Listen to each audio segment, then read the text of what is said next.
ગુજરાત સરકારે પાસ સાથે ચર્ચા કરી આંદોલનનો અંત લાવવાના હેતુસર પહેલ કરી છે, જેના ભાગરૂપે આજે પ્રથમ તબક્કાની બેઠકનું આયોજન પાટનગર ગાંધીનગરમાં સર્કિટ હાઉસ ખાતે કરવામાં આવ્યું છે।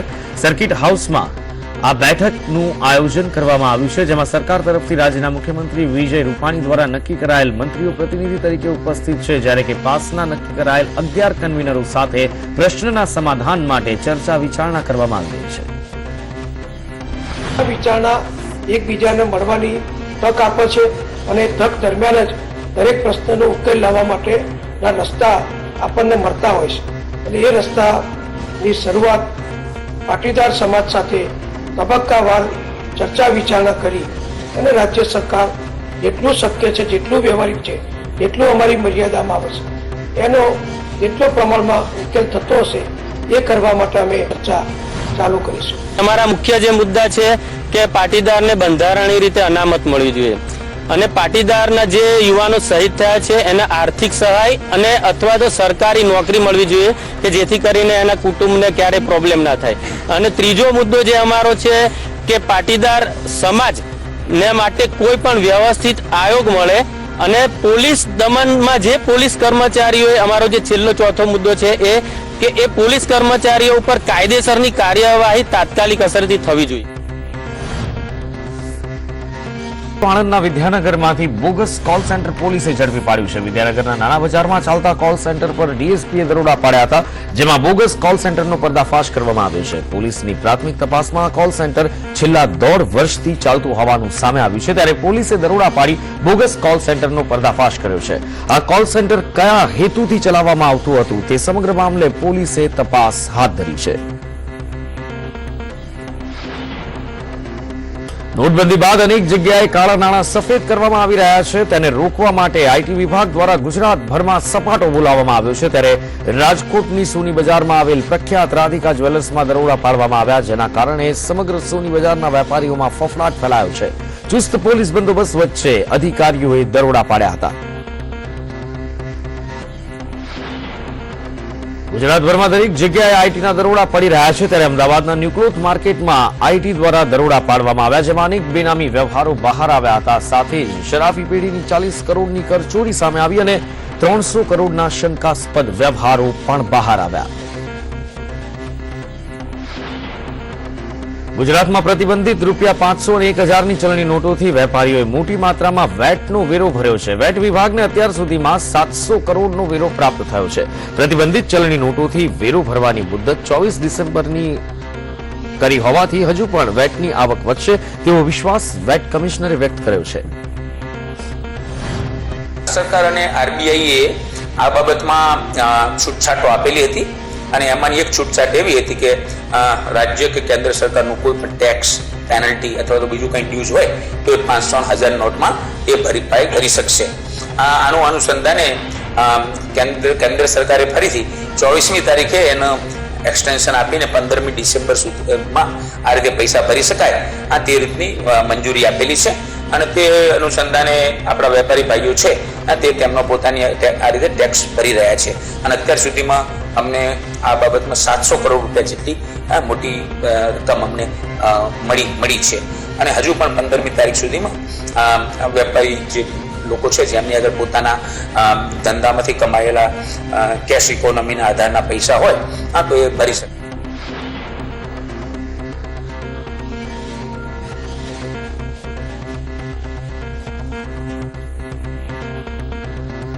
રાજ્યના સરકારના કર્મચારી સંગઠનો સાથે સીએસની બેઠક શરૂ થઈ ગઈ છે, તો આ બેઠકમાં ઈ પેમેન્ટના માર્ગદર્શન માટે ચર્ચા કરવામાં આવી છે। સાથે જ ખાસ કરીને કર્મચારીઓની પગાર તારીખને લઈને અવ્યવસ્થા ન સર્જાય તે માટે પણ ચર્ચા કરવામાં આવી હતી।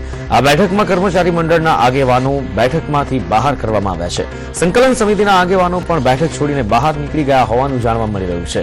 અપૂરતી બેઠક વ્યવસ્થાના કારણે આ બેઠકનો બહિષ્કાર કરવામાં આવ્યો છે।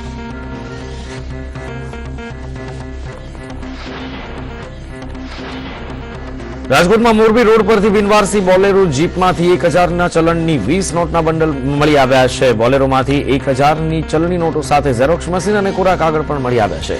પોલીસે જૂની ચલણી નોટ નોટના 20 બંડલ જપ્ત કર્યા છે, ત્યારે બોલેરો જીપ પર ઓન ડ્યુટી જેટકો જીબીની નેમ પ્લેટ પણ લગાડેલી છે. ઘટનાની જાણ થતાં B ડિવિઝન પોલીસ ઘટના સ્થળે પહોંચી હતી. જીપ જપ્ત કરી માલિકની શોધખોળ કરી વધુ કાર્યવાહી હાથ ધરી છે.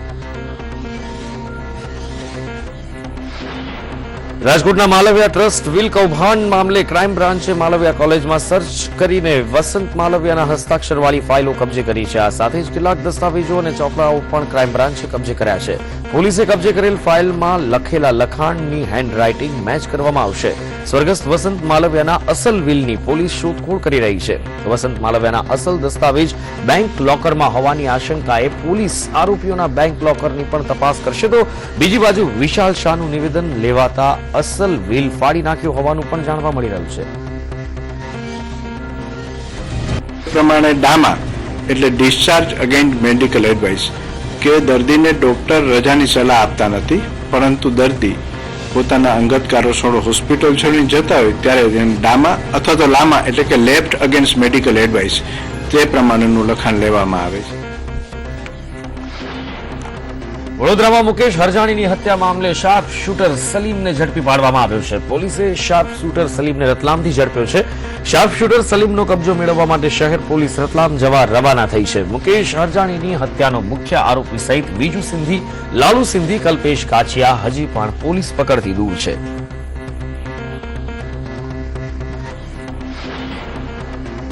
Adani institute of medical science સામે હાઈકોર્ટમાં અરજી કરવામાં આવી છે, જેમાં અરજદારે રજૂઆત કરી છે કે અદાણી ઇન્સ્ટિટ્યૂટ ઓફ મેડિકલ સાયન્સમાં ફી લેયા બાદ પણ પ્રવેશ આપવામાં આવતો નથી, જેથી ફી ભર્યા બાદ છેતરપિંડી કરી હોવાની અરજદારે રજૂઆત કરી છે, જેને લઈને હાઈકોર્ટે પક્ષકારને નોટિસ ફટકારી છે.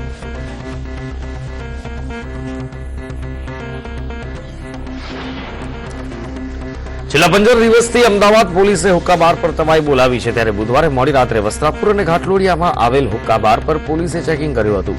આ તપાસ દરમિયાન તમામ હુક્કા બાર બંધ હાલતમાં જોવા મળ્યા હતા. 10 દિવસ અગાઉ પણ પોલીસે રેડ કરી હતી અને હુક્કા બારમાંથી ફ્લેવરનો સામાન જપ્ત કરી તેને તપાસ માટે મોકલી આપ્યો હતો.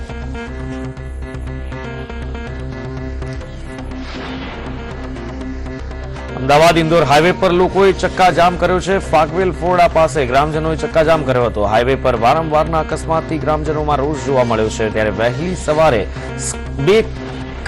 કારે બે રાહદારીઓને અડફેટે લીધા હતા, જેમાંથી બંને રાહદારીઓના મૃત્યુ થતા ગ્રામજનો રોષે ભરાયા હતા.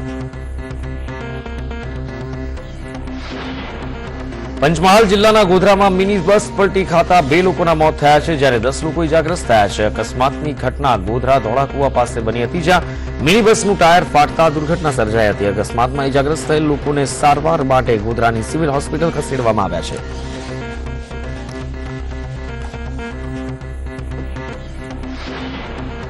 રાજ્યમાં દિન પ્રતિદિન કેનાલમાં ગાબડા પડવાની ઘટનાઓ વધી રહી છે, ત્યારે ગુરુવારે મેઘરજના ગોઢા નજીક કેનાલમાં ગાબડું પડ્યાની ઘટના સામે આવી છે. મળતી માહિતી પ્રમાણે વૈડી ડેમની કેનાલમાં આ ગાબડું પડ્યું છે. આ ગાબડાથી ખેતરોમાં પાણી ભરાયું છે અને ખેતરોમાં પાકને ભારે નુકસાન પહોંચ્યું છે.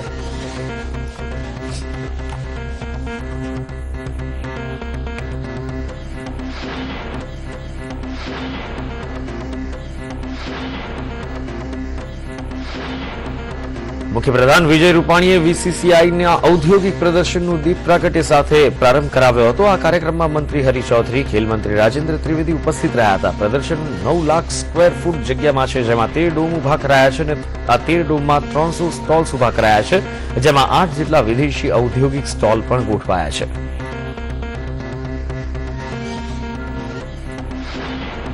રાજ્યમાં હવે ટૂંક સમયમાં જ બાઇક ટેક્સી સર્વિસનો પ્રારંભ થવા જઈ રહ્યો છે, જેમાં 50 સીસીથી વધુ ક્ષમતા ધરાવતી મોટરસાયકલને લઈને આ યોજના શરૂ કરવામાં આવશે. જો કોઈ વ્યક્તિ અથવા તો ઓનર પોતાની બાઇક રાજ્ય સરકારની આ યોજનામાં જોડાવા માટે ઈચ્છતી હોય તો તેમની પાસે 50થી વધુ બાઇકોની માલિકી હોવી જરૂરી છે. 50 બાઇકની માલિકી ન હોય તો ભાડાના 100 બાઇક હોય તો પણ સર્વિસ માન્ય ગણાશે.